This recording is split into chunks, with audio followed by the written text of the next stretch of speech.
Right, so we've now got this bumper off by undoing all the 3 big bolts that hold it on. And then one, or is it just one little bolt?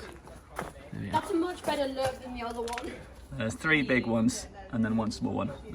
That gets the whole bumper off so we can access everything underneath it. So to get this thing off, we put 1 screwdriver across the wedge that knobbly bit and then it just comes out.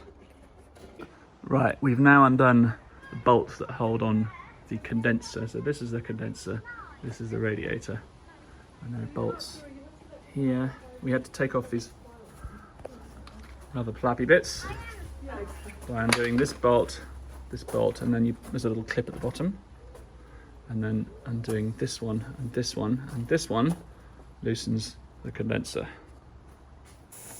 Right, now we've undone this. We should have got this empty professionally, but by undoing this bolt here, you let all the AC stuff out into the atmosphere to help with global warming. Okay, so we've got the condenser off. A couple of bolts here, quite a few bolts. Problem is this radiator appears to still be somehow attached. It doesn't seem to want to come off. Can't quite work out where it's attached. Right, now we're going to take off the top radiator hose. That's coming out now. Try popping out this thing over here, popping this clip there, and he ended up undoing it here instead, which worked out a lot easier. Lovely, beautiful coolant coming out. Still won't turn. Involved squeezing this thing until it's loose and then sliding it down the pipe. Right, so turns out taking that thing off is the wrong thing to do. You need to take off the original one we attempted to do there, which is quite fiddly. Difficult to do, you've got to get the clip off. Right, so now to try and get this half of the radiator off, I'm going to put this, there's a 5mm socket in there, which you can sort of see, and try and loosen that thing, which was again attached to a pipe. That's the condenser, maybe the radiator, not sure. This will be extortionately wet now. Okay. So we need to... So we got that out, that bolt came out, but it needed whacking from the front with a screwdriver pipe through that hole there to get it loose. It was very tight. Oh God, another broken clip, is it? Yeah, don't worry, you pick them up cheap as chips. Got to know which one you're buying there. Okay. It's just a water cooler hose clip. There we go. Right. Right, so you reckon that'll now come off? Bit of love. Hammer style of. Just got Oh, yeah, it's coming. break the seal in it. Yeah, there we go. Okay. So that's the bottom.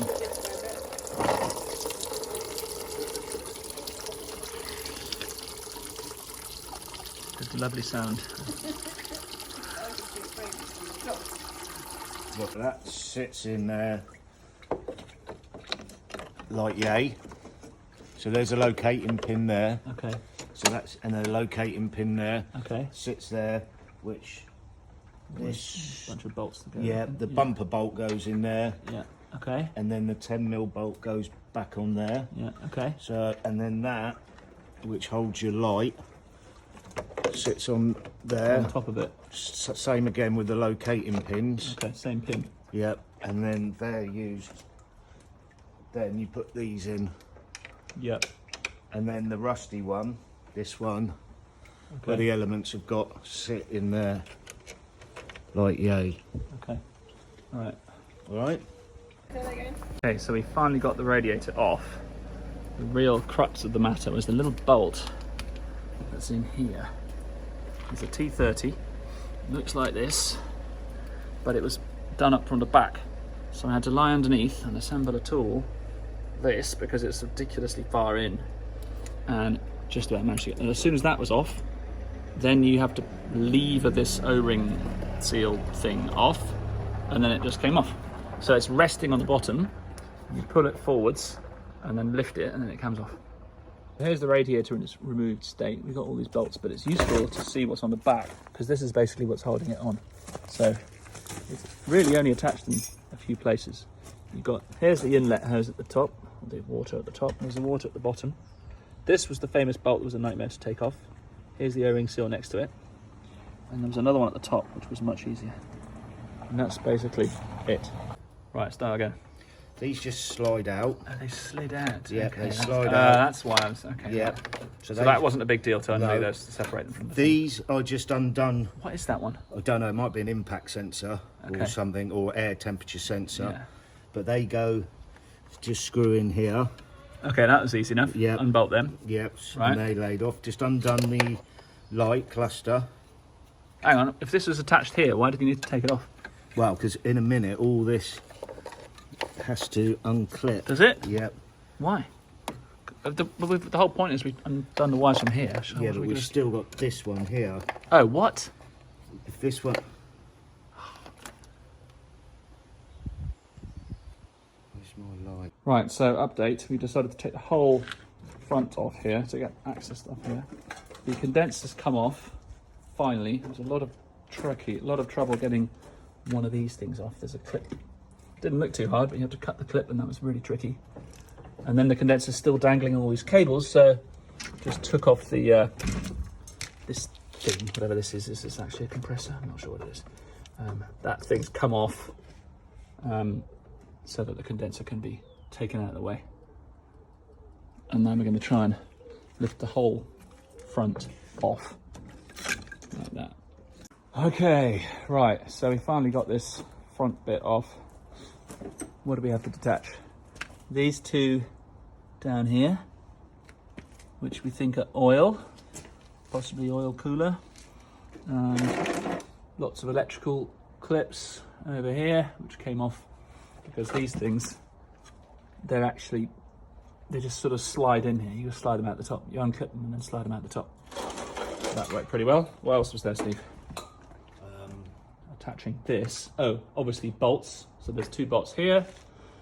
Then there's, I think, a bolt on the side. And then similarly on this side, there was one that we forgot. This one here. That was easy to forget. That was holding it on this side. It felt like it was attaching to this radiator here. I think that was it. Open, slightly open when you first buy it, and then when you do it up, they bend in tight. Okay. So two long bolts, and Yeah. then the alternator should come out. But it's really proving Prized. quite Just got prized. persistent. Reluctant. Right, so we've got this alternator which appears to be water cooled. So getting off this hose, was this one here, was fine. A little those clip things. But of course there's another hose where the water goes out again, which is at the back, which is there. There it is. Which is a hard hose. It's quite, and we can't pull the alternator out with that hose still attached. So I thought, oh, there's a nut here. Let's try and do that nut. To do that, you've got to take this thing off. But this thing is not coming off.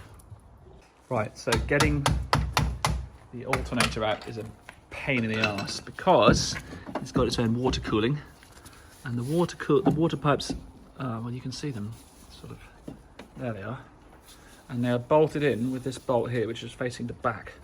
So that bolt is there. It's a 5mm Allen key. But to get to it, we had to assemble this bad boy. 3 feet of thingy, which and reach one person lying underneath the car, poking it through the holes that you can see down there, and the other person guiding it onto the little slot thing in here to make sure that it's on, and then turning it, which miraculously has done the job. My only worry now is that we might have to undo the electrical cables they were easy to pull it off.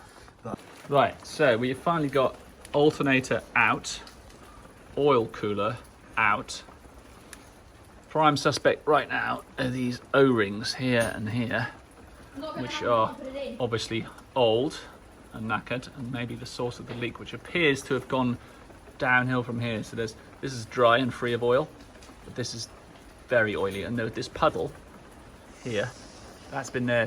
We spotted that early on, so that indicates oil coming out of the oil cooler. So we can pressure test the oil cooler now and make sure it's not leaking out the sides. And then if that needs replacing, you can go and get a new one of those. Definitely replace these two O-rings, and then see if we can figure out where the problem was.